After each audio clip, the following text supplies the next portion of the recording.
Seja bem-vindo ao canal da Mútua, Caixa de Assistência dos Profissionais do CREA.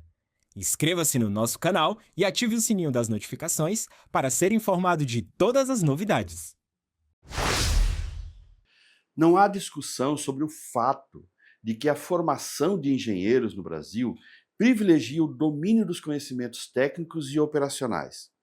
E nem se discute aqui se existe algum erro nessa abordagem. Eu, pessoalmente, acredito que seja a abordagem correta. Porém, uma consequência disso é natural e inevitável. Os engenheiros, no início de suas carreiras, detêm poucos conhecimentos e ferramentas intelectuais sobre como transformar seus conhecimentos técnicos em negócios bem-sucedidos. Tão logo se lançam no mercado, começam a sentir os efeitos dessa lacuna na formação, e sentem-se impelidos a buscar ajuda em livros, cursos ou palestras de formação continuada sobre gestão de negócios. No entanto, o senso de urgência os leva para soluções imediatistas, que acabam resultando em conhecimento sobre marketing, produtividade, gestão de pessoas e gestão financeira, não por acaso as 4 grandes áreas da administração. Mas é importante observar que as decisões em cada uma dessas áreas serão mais efetivas se estiverem alinhadas a uma estratégia claramente definida. E isso quase nunca acontece. E como resultado, as estratégias em cada um desses campos podem ser distintas e até mesmo concorrentes, ou seja, carregam o comportamento da empresa para caminhos antagônicos.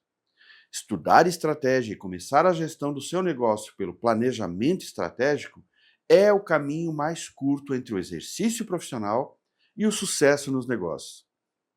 Esse é o assunto desse 8º episódio da série Empreendedorismo e Planejamento Estratégico para Engenheiros, da Mútua Caixa de Assistência. Não sai daí.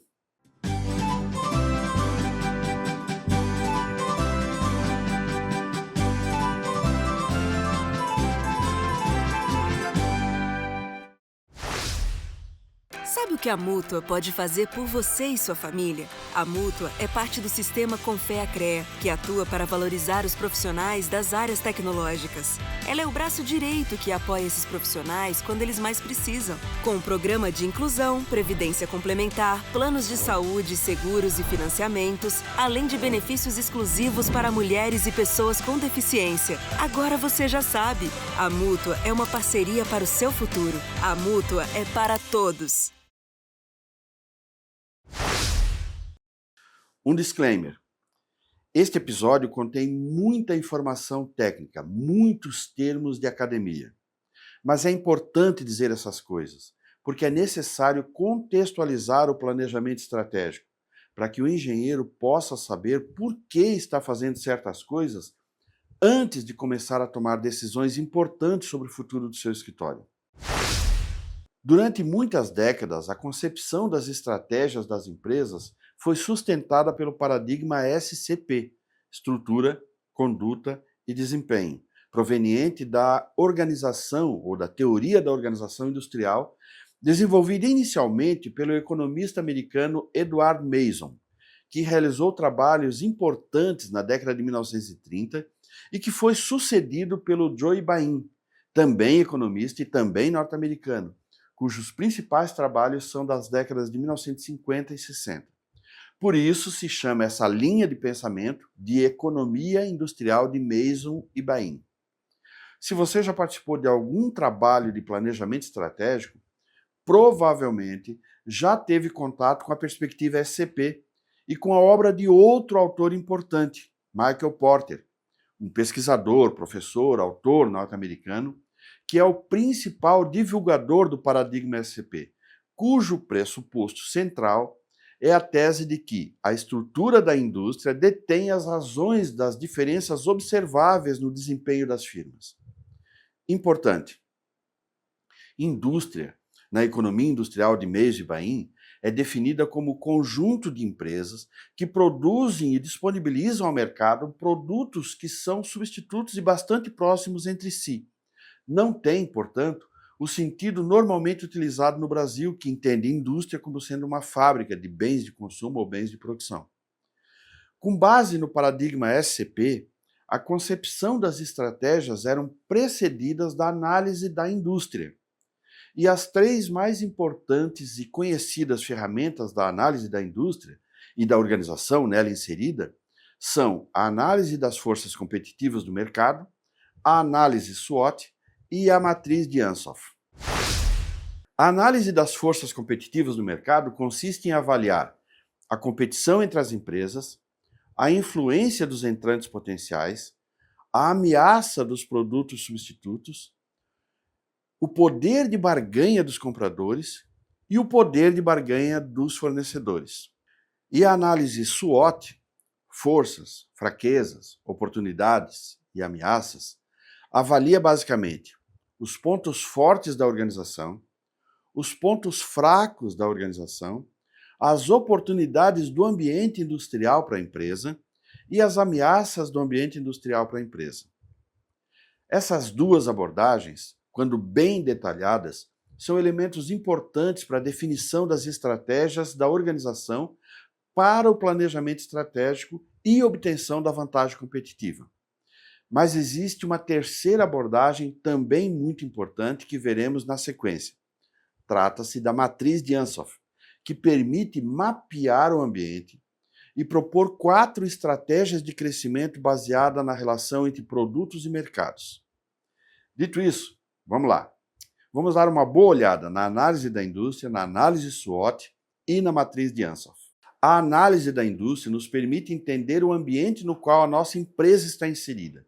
Geralmente é representada pela imagem aqui do lado, na qual as setas mostram o impacto das chamadas forças competitivas para a determinação do grau de competitividade entre as empresas.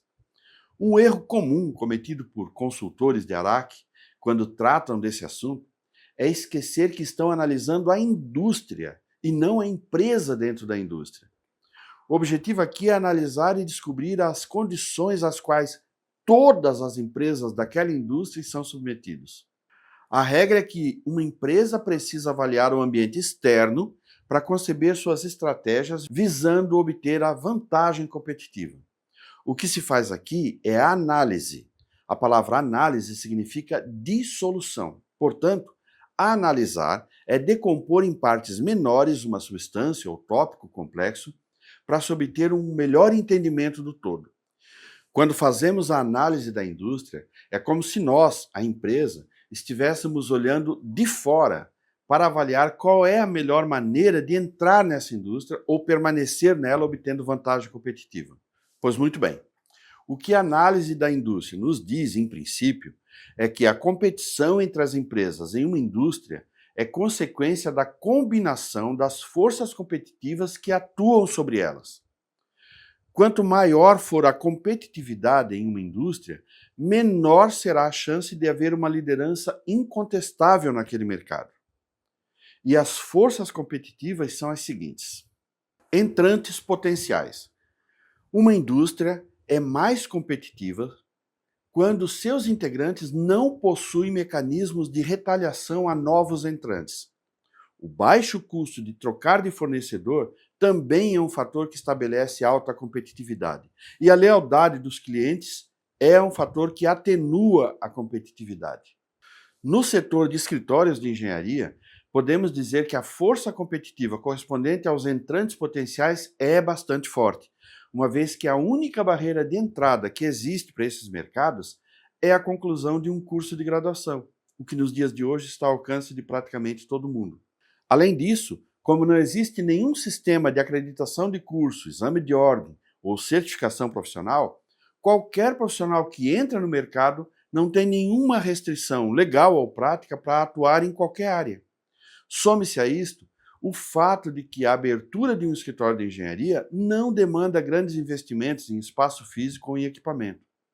Portanto, a concorrência dos novos entrantes é um fator determinante na competitividade nessa indústria de escritórios de engenharia. O poder de barganha dos fornecedores. Uma indústria é mais competitiva quando existem poucos fornecedores ou um fornecedor dominante, o que significa fornecedores organizados. No setor de escritórios de engenharia, o o poder de barganha dos fornecedores geralmente não é um fator determinante da competitividade entre as empresas.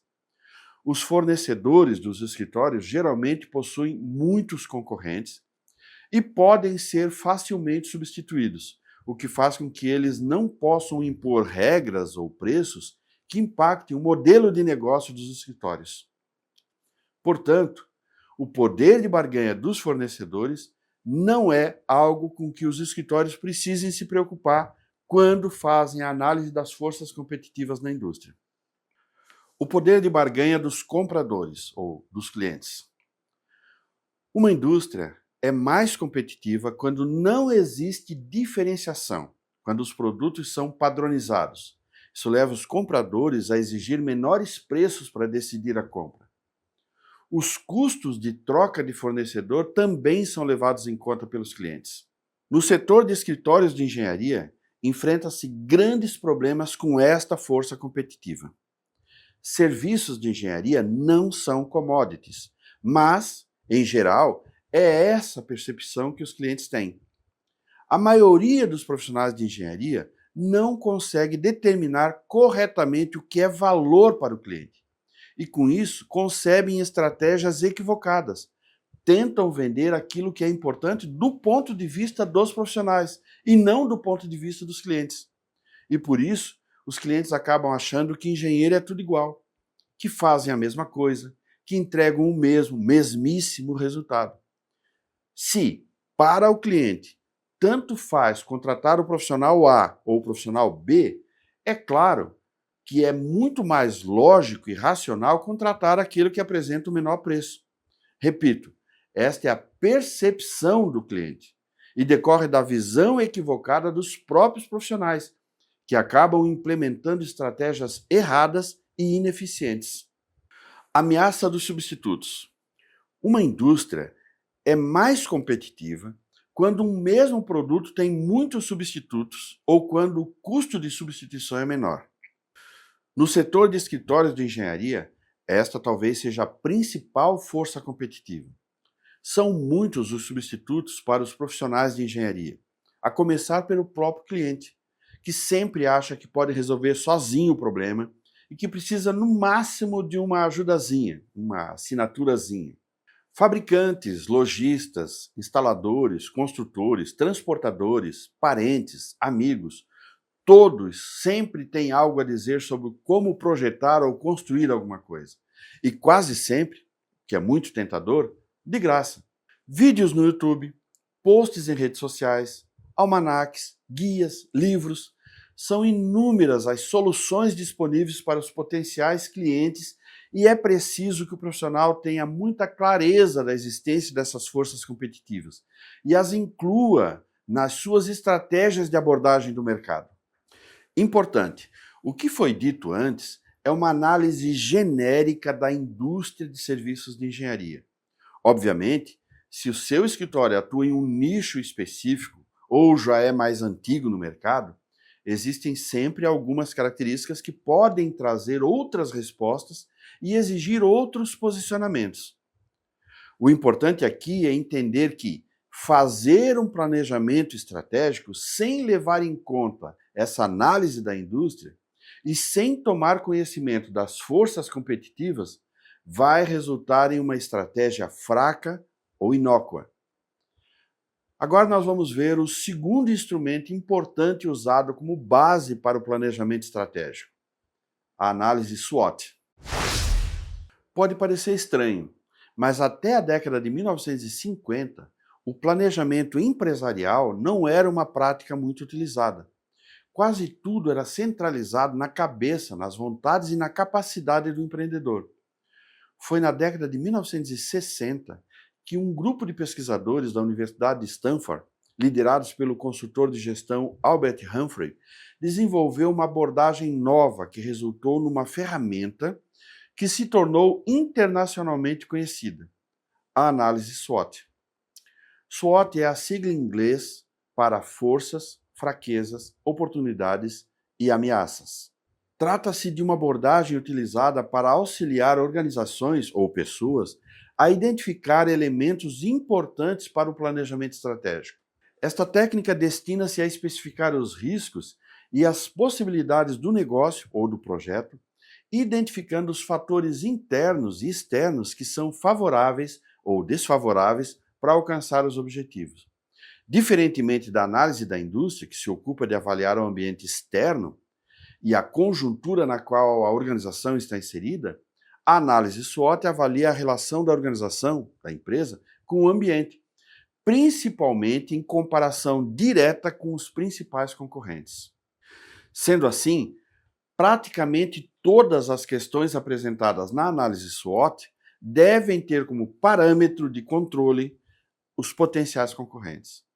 E, basicamente, a análise SWOT consiste em responder perguntas, questões, para gerar informações significativas para cada categoria, de maneira a tornar a ferramenta útil no sentido de identificar e explorar as vantagens competitivas.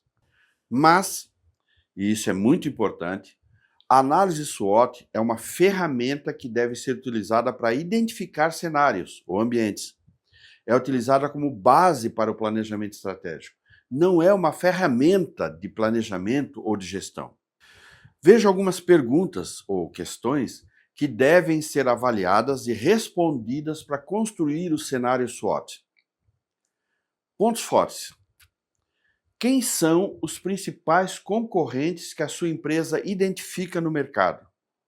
Fornecedores com produtos semelhantes, com qualidade semelhante e comercializados na mesma faixa de preço. Em relação aos seus concorrentes, quais são os principais pontos fortes da sua empresa? Coisas capazes de produzir impacto positivo na percepção dos seus clientes. Pontos fracos. Quais são os principais pontos fracos da sua empresa? Coisas que os concorrentes podem explorar para produzir percepção negativa dos clientes em relação à sua empresa. Oportunidades. Quais são os principais pontos fracos dos concorrentes? Coisas que você pode explorar para produzir percepção positiva dos clientes em relação à sua empresa. Se você fosse cliente dos seus concorrentes, qual é ou quais são os produtos ou acessórios, prazos, preços, condições de pagamento ou formas de atendimento que você gostaria que fossem oferecidos? Ameaças. Quais são os principais pontos fortes dos concorrentes e que eles ainda não estão explorando? Coisas capazes de produzir impacto positivo na percepção dos clientes deles. Quais são os obstáculos, dificuldades, armadilhas ou desafios do mercado que a sua empresa identifica para os seus produtos? Que alterações na tecnologia, na legislação ou em qualquer outro aspecto da relação com o mercado você pode prever e que pode causar algum impacto na relação com os seus clientes ou resultar em vantagem competitiva para os seus concorrentes? Importante. O universo no qual estão inseridos os escritórios de engenharia é um ambiente de pouco acesso às informações sobre concorrência, o que torna a análise SWOT um pouco mais complicada, sem dúvida. Mas isso não deve ser encarado como um obstáculo intransponível, e sim um desafio. É preciso algum esforço para saber o que se passa no mundo dos concorrentes, e essa capacidade, de certa forma, diferencia empreendedores medíocres daqueles com maior potencial de sucesso. E agora vamos falar da matriz de Ansoff. O conceito de planejamento estratégico empresarial, como conhecemos hoje, foi criado pelo engenheiro e professor Harry Ansoff, nascido russo, mas construiu toda a sua obra nos Estados Unidos. No seu livro, Estratégia Corporativa, de 1965, ele apresentou a noção de um processo para formular objetivos e estratégias com base na análise de oportunidades do ambiente. Essa obra influenciou autores importantes como Peter Drucker e Alfred Chandler, ambos muito importantes para o desenvolvimento do conceito de planejamento estratégico. 8 anos antes, em 1957, ele já havia publicado na Harvard Business Review o modelo que ficou conhecido como a matriz de Ansoff, que ajudou muitos profissionais de marketing e líderes empresariais a entender os riscos para o crescimento dos seus negócios. Na prática, a matriz Ansoff é uma clássica matriz de quadrantes, que permite mapear o ambiente e propor 4 estratégias de crescimento baseadas na relação entre produtos existentes versus produtos novos e mercados novos versus mercados existentes.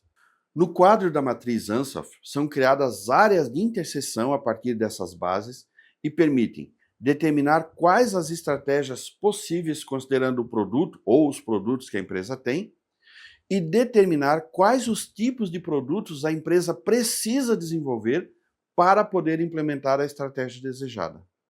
Assim, olhando a matriz, podemos ver os produtos possíveis. No caso de escritórios de engenharia, teríamos os seguintes exemplos para uma matriz Ansoff. Um escritório que oferece projetos estruturais para residências ou pequenos prédios está oferecendo um produto existente para um mercado existente e, portanto, está no primeiro quadrante. Um escritório que oferece projetos estruturais para pequenos prédios com recursos ou tecnologias de última geração está oferecendo um produto novo para um mercado existente e, portanto, está no segundo quadrante.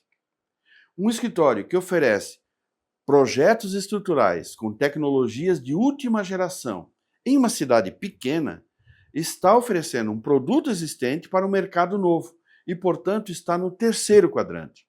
E, finalmente, um escritório que oferece projeto estrutural com uso de material alternativo ou de alta tecnologia em uma cidade pequena está oferecendo um produto novo para um mercado novo e, portanto, está no quarto quadrante. As estratégias possíveis.